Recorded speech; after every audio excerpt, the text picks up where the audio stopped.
자, 근로기준법 23조량에 따르게 되면 정당한 이유 없이는 해고, 휴직, 정직, 전직, 감독 그밖에 직무를 할 수 없다.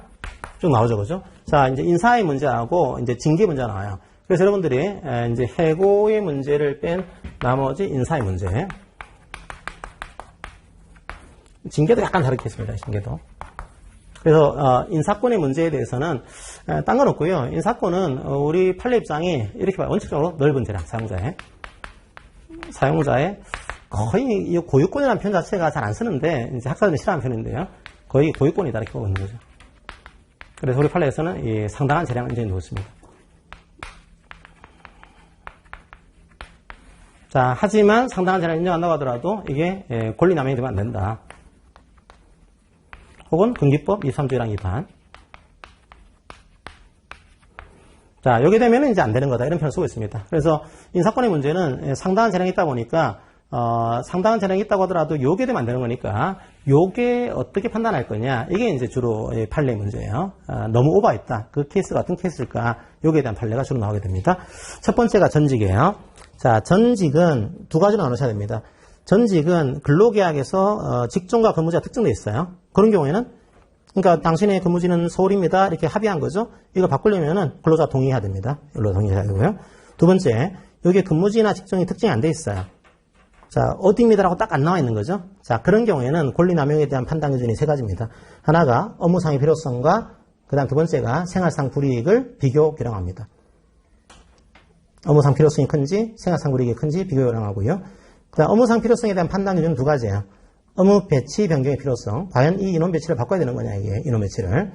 그 다음에 이 사람을 선택하는 것이 맞냐, 이거죠. 인원 선택의 합리성. 이걸 가지고 업무상 필요성 판단해요. 그 다음에 세 번째가 협의 절차를 봅니다. 협의 절차. 자, 하지만 줘야 될 거. 협의를 하는 게 좋겠지만 협의를 안 했다고 해서 이 전직을 무효로 보지는 않습니다, 이게. 자, 그렇게 하시고요. 자, 그거만 기억하시면 돼요, 전직은. 그 다음에 뭐 전직 같은 경우도 뭐 부당 노동행위를 했다든지, 예를 들면 뭐 노조 탄압하기 위해서 했다. 이건 당연히 안 되겠죠. 남녀 간의 차별 목소리를 했다. 이것도 당연히 남녀 고용 등도에서 안 됩니다. 자, 그리고 두 번째 보시게 되면 이 전직에 조금 이제 제재적인 의미가 깔려 있습니다. 혹은 불이익이 좀 더 많아요. 예를 들면 징계의 의미가 좀 깔려 있는 거죠.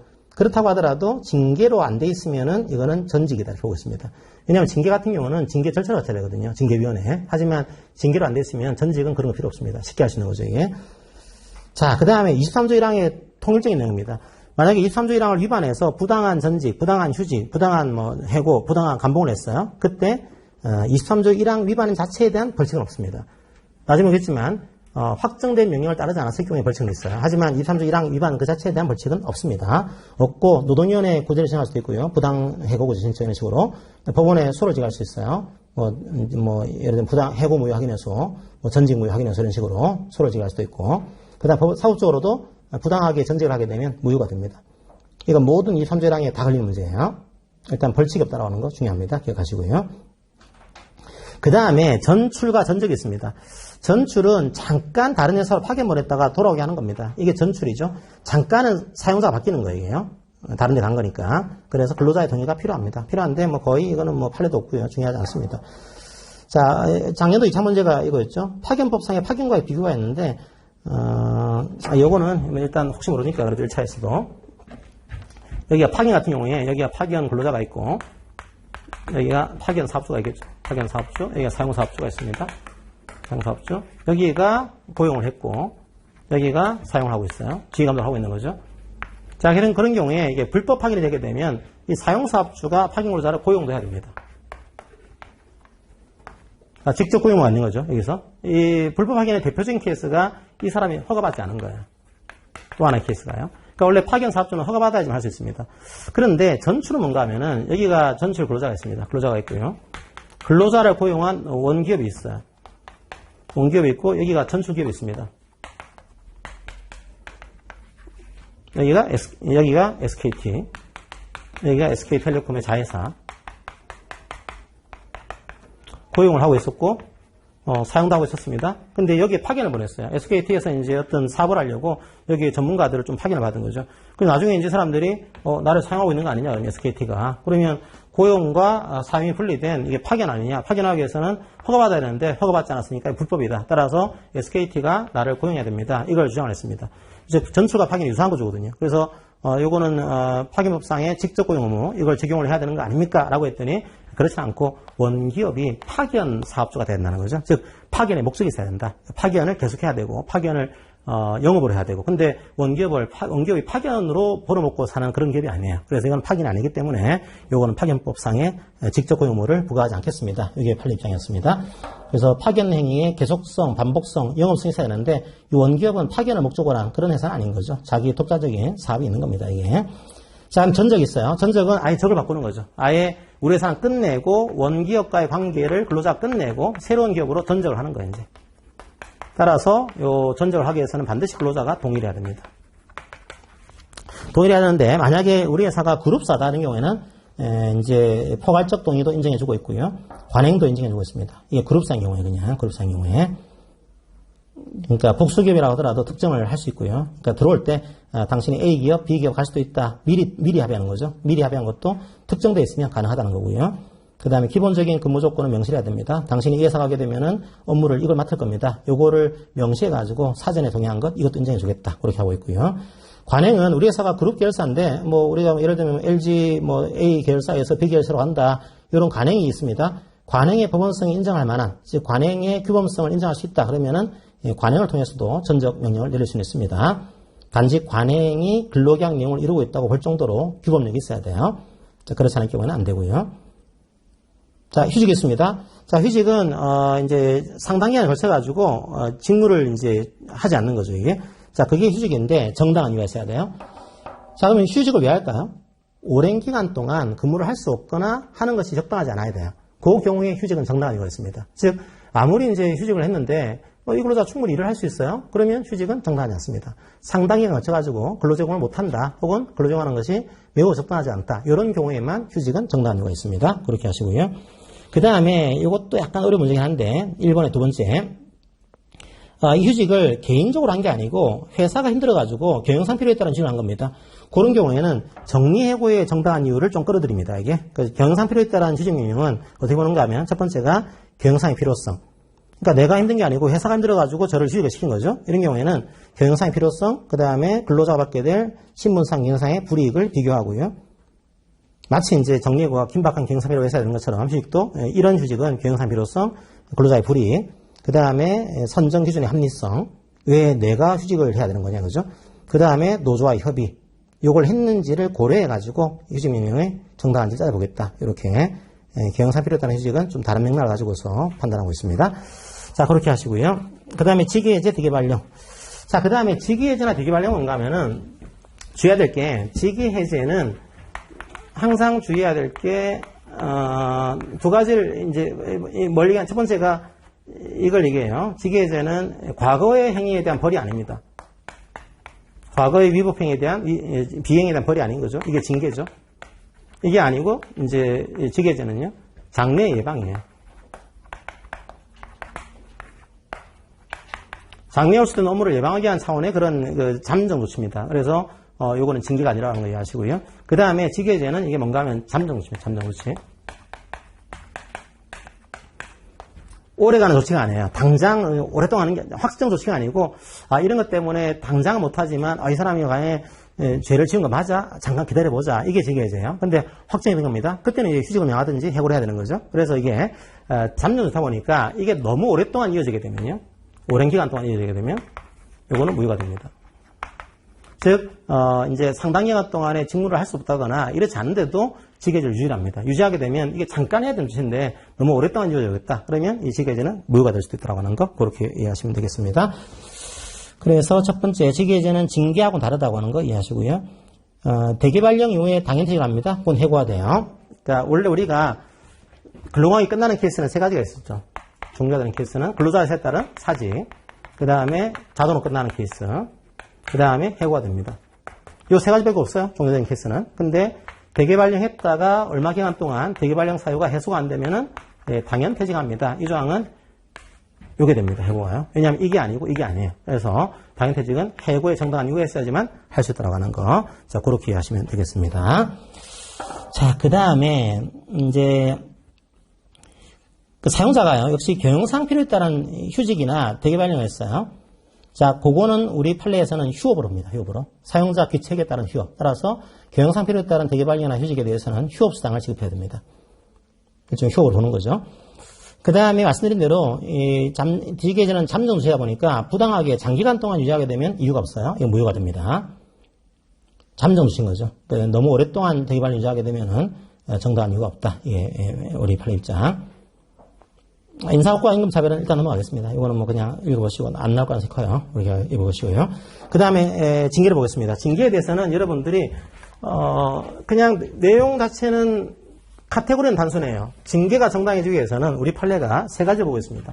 하나가 징계는 사유가 정당해야 되고요. 두 번째가 징계는 절차가 정당해야 됩니다. 세 번째가 징계는 수단이 정당해야 돼요. 요 세 가지의 내용을 갖추고 있으면 이 징계는 정당하다. 이게 우리 판례 입장이에요. 첫 번째, 사유 정당성 보겠습니다.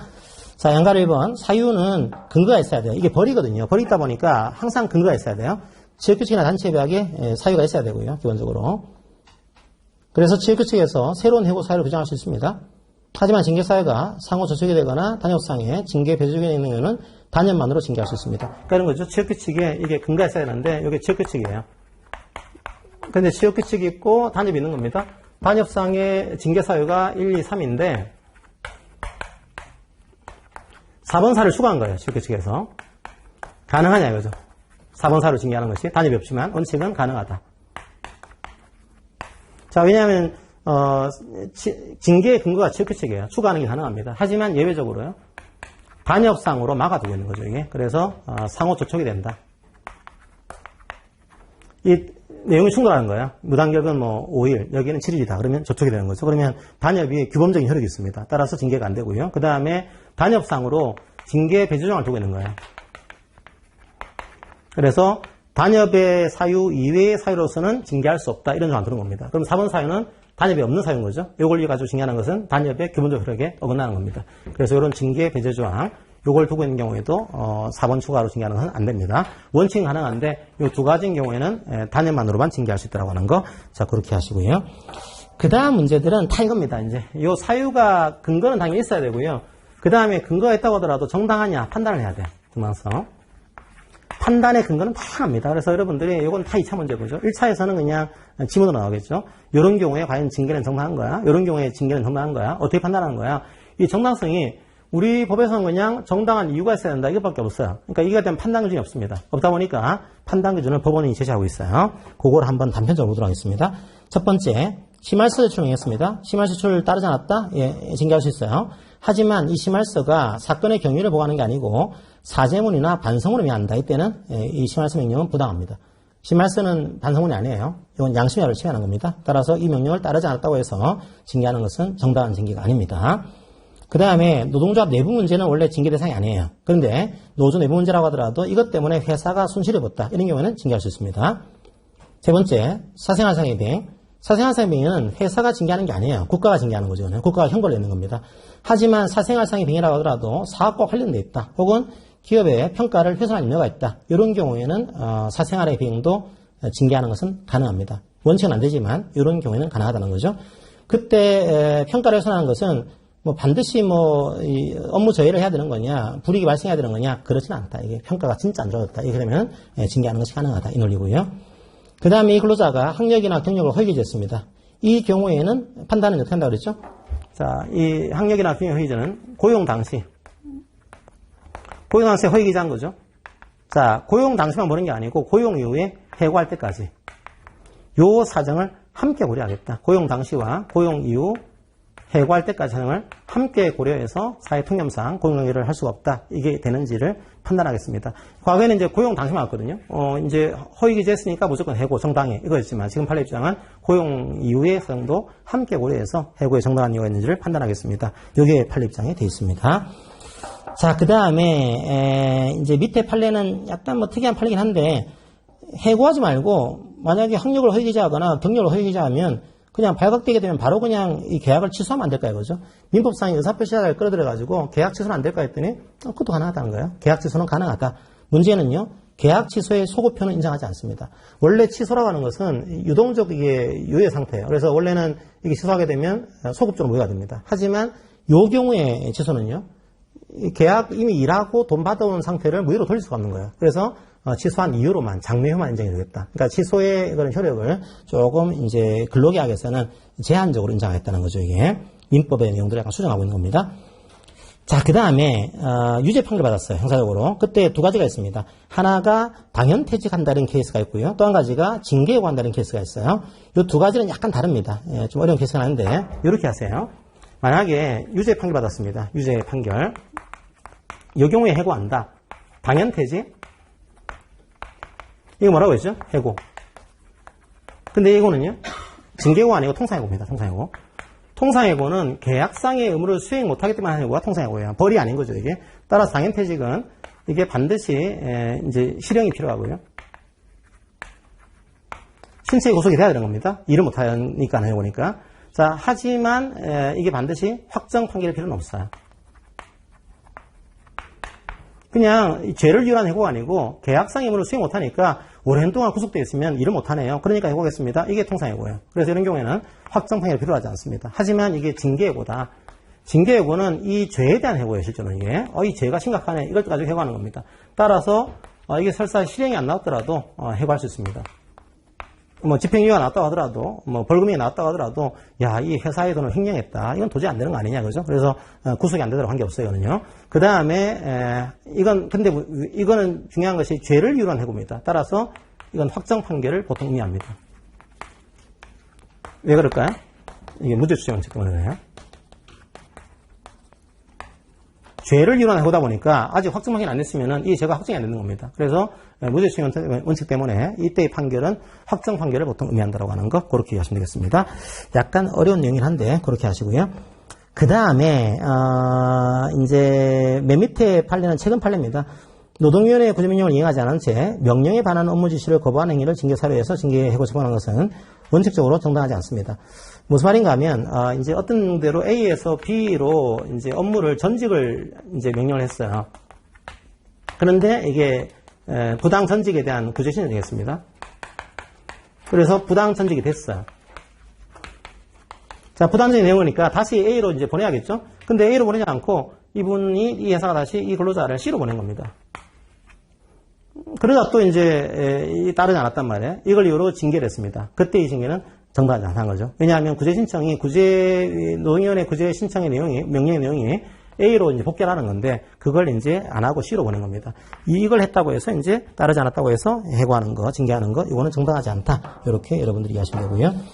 그 다음에, 항공운송업 같은 경우는 넘어가겠습니다. 항공운송은 이제 수영 들여서는 안 된다. 이런 지표책이 있는데, 요거는 이제 너무 심한 거죠. 개인 근로자의 그런 행복수급권을 너무 침해한 거기 때문에 요거는 정당하지 않다. 이런 판례가 있고요. 그 다음 내부 고발이 있습니다. 내부 고발은 두 가지를 보셔야 돼요. 만약에 내부 고발을 위해서 징계했다. 이 내부 고발이 허위다. 이때는 징계할 수 있습니다. 하지만요, 합리적인 이유가 있다는 경우에는 징계할 수 없어요. 그래서 허위로 이제 고발했을 경우에는 징계할 수 있지만 이게 진실한 내용이거나 상당한 근거가 있다는 경우에는 징계해고는 안 된다. 이게 판례 입장입니다. 자, 두 번째 절차입니다. 절차도 이렇게만 이해하시면 돼요. 절차는 단순히 말씀드리면은 절차는 이게 소명기입니다. 소명기. 통보해주고 소명기를 주는 거죠. 당신이 이런 잘못 때문에 징계하려고 그러는데 당신은 한번 변명해봐라. 이런 소명기를 주는 겁니다. 여기에 대한 절차 규정이 있는 경우가 있고요. 규정이 없는 경우가 있어요. 자, 규정이 있는 경우에는 규정에 따라야 됩니다.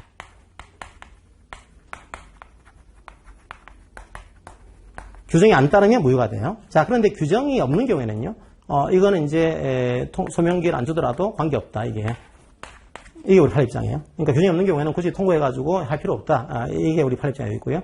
하지만 통보에 소명기를 줘라 이런 경우에는 거기에 따라야 됩니다. 안 따르면은 이 징계는 무효가 돼요. 자, 그런데 통보해주고 소명기 줘야 됩니다. 이런 경우에도 얼마 전까지 이걸 통보해줘야 되는 거냐? 이런 시기에 대한 규정이 없는 경우가 있어요. 자, 얼마 전까지 알려줘야 된다? 시기에 대한 규정이 있는 경우에는 그에 따르시면 되고요. 없어요. 그때는 당일 통보 안 됩니다. 이게 뭐 하루 전 통보 안 되는 거예요. 변명하고 준비할 만한, 변명과 자료를 준비할 만한 상당 기간을 줘야 됩니다. 적어도 한 3일 전 통보를 해야지. 하루에 통보하게 되면은, 이거는 이제, 인정할 수 없다는 거죠. 자, 그렇게 여러분들이 이해를 하시고요. 하지만, 요랬다고 하더라도, 요 하자가 치유될 수 있어요. 하자가. 어떤 경우에요? 근로자가 성실하게 변명합니다. 당일로 통보했는데 나오셔가지고요. 나는 이미 준비가 됐으니까 성실하겠습니다. 성실하게 소명하게 되면은 요 징계 절차 하자 치유가 될 수 있다고 하는 거, 그렇게 여러분들이 이해하시면 되겠습니다. 그게 일반적인 내용이에요. 자, 볼까요? 안 가려 이번에 소명기 절차를 위반한 징계는 원칙 무효가 된다. 하지만 징계 절차 규정이 없는 경우에는 무효가 되는 것은 아니다. 그 다음에 밑에 보시면 재심이 나옵니다. 재심 절차는 하나의 징계 처분 절차입니다. 그러니까 원징계 절차가 있고 재심 절차도 같이 가지고 있습니다. 그때는 재심과 원징계 절차가 하나의 징계 처분 절차예요. 따라서 재심에서 문제가 생기더라도 이 징계는 무효가 됩니다.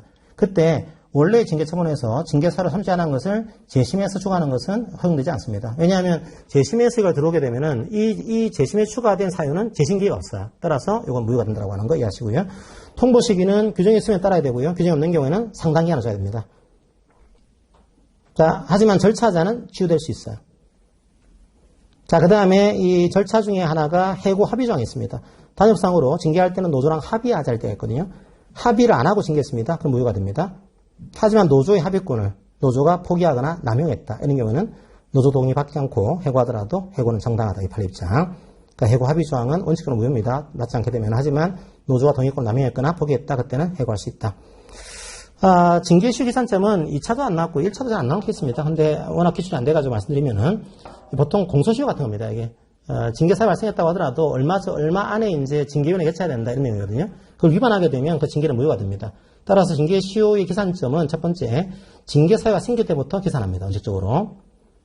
하지만 징계를 하는 것이 불가능하다 이런 경우에는 그러한 사정이 없어진 때부터 계산해요. 대표적인 케이스가 쟁의 중에 신분보장 조항. 쟁의 기간 중에는 징계할 수가 없다. 이런 조항이 있을 때. 그럼 쟁의 기간 동안에는 징계시효가 계산이 안 돼요. 이게요. 그래서 쟁의가 끝난 때부터 징계시효는 계산한다고 하는 거 그렇게 하시고요. 그다음 세 번째로 징계 사유가 있는지가 좀 확실하지 않다는 경우에는 충분하다 그 정도 된 때부터 개최 시간이 계산된다. 이런 판례도 있습니다. 이거는 2차형으로 좀 보셔야 되고요. 1차에서는 그냥 그 정도 판례 정도만 기억하시고 넘어가시면 되겠습니다. 자, 그 다음에 여러 개의 징계 사유가 있는지 않더라도 그러니까 여러 개의 징계 사유가 있었는데 일부가 인정이 안 됐어요. 그런데 다른 징계 사유만으로도 충분해요. 해고가. 이런 경우에는 이 징계는 효력이 있습니다. 그러니까 A, B, C인데 C가 징계 사유가 안 돼요. 하지만 A, B만으로도 징계 가능하다 그러면은 이 징계는 효력이 있다는 겁니다. 자, 그 다음에 주로 이제 이 소명 기회가 어디서 이루어지는가 하면 징계위원회 보통 이루어져요. 물론 이제 소명기 아니더라도 징계 의결할 때도 이것을 하죠. 주로 이제 소명기 주거나 징계 의결할 때 징계위원회에서 합니다. 징계위원회 구성도 되게 중요하죠. 그래서 징계위원회 구성 방법이 규정되어 있으면 거기에 따라야 됩니다. 다른 방법으로 구성했다 할 때는 징계위원회 의견은 무효가 돼요. 엉뚱한 사람 데리고 왔다? 이 징계는 무효가 됩니다. 자, 만약에 징계위원 자격이 없습니다. 그런 경우에는 기업 노사 간의 단협에서는 사용자 소속된 근로자에게 한정이 됩니다. 이게 노사 동수 이렇게 했는데 우리가 기업별로 사용하는 경우는 기업별 이제 근로자 측은 기업 소속의 근로자로 한정이 된다고 하는 거 이해하시고요. 자, 그 다음에 징계위원회 노사 동수 구성의 취지가 있습니다. 이게 작년도 2차 문제였죠, 이게. 자, 이제 보통 징계위원 노사할 때는 아주 강한 노조가 있는 곳에서는 노사 동수로 노사한다 이럴 때가 있어요. 그때는 노측위원을 사측이 마음대로 위촉할 수가 없습니다. 기본적으로. 그러니까 원래부터 이제 노측 징계 이 사람들이 근로자를 대표화했다 이런 케이스가 아니라고 한다면 차측이 마음대로 노측 징계위원을 위촉하는 것은 안 된다. 이게 판례 입장이에요. 워낙 중요한 거기 때문에 차측이 임의로 할 수는 없다. 이 판례고요. 그 다음에 수단이 상당해야 됩니다. 수단은요. 이 사람을 해고할 거냐, 정직을 할 거냐, 아니면 경고를 줄 거냐, 그런데 두 가지가 있어야 돼요. 비례성의 원칙. 징계 사유와 징계 처분이 균형이 맞아야 돼요. 즉, 수단은 사용자의 재량이 있습니다. 마찬가지로. 이 사람을 해고할지, 정직을 할 재량이 있어요. 하지만 재량권의 범위 안에 있어야 되는 거죠. 권한 남용하면 안 됩니다. 그래서 사유와 처분이 균형이 맞지 않다 할 때는 비례가 맞지 않는 거죠. 이 징계는 무효가 돼요. 그 다음에 형평 맞아야 됩니다. 평등의 원칙. 자, 다른 사람이라든지 과거의 행위하고 맞아야 되고요. 왜 나만 해고야, 그죠? 왜 옛날에는 지금 경고인데 왜 지금은 해고냐? 이게 평등하지 않은 겁니다. 이런 경우에는 수단의 재량권을 넘어섰다라고 해서 이 징계는 정당하지 않은 겁니다. 자, 또 하나 잘 나오는 것이, 양가로 3번 밑에 보시면은, 징계 처분 사유 전후에 저지른 징계 사유로 되지 않은 비사일도 징계 양정에 참작할 수 있습니다.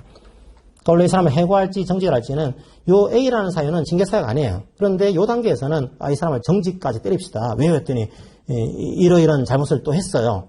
참작할 수 있는 거예요. 그래서 그것도 가능하다는 거 이해하시고요. 자, 2번은 일단 넘어가겠습니다. 2번은 잘 안 나오니까 넘어가고요. 3번 똑같아요. 벌칙이 없습니다. 23조 1항 위반은 벌칙이 없다라고 하는 거 이해하시면 되겠습니다.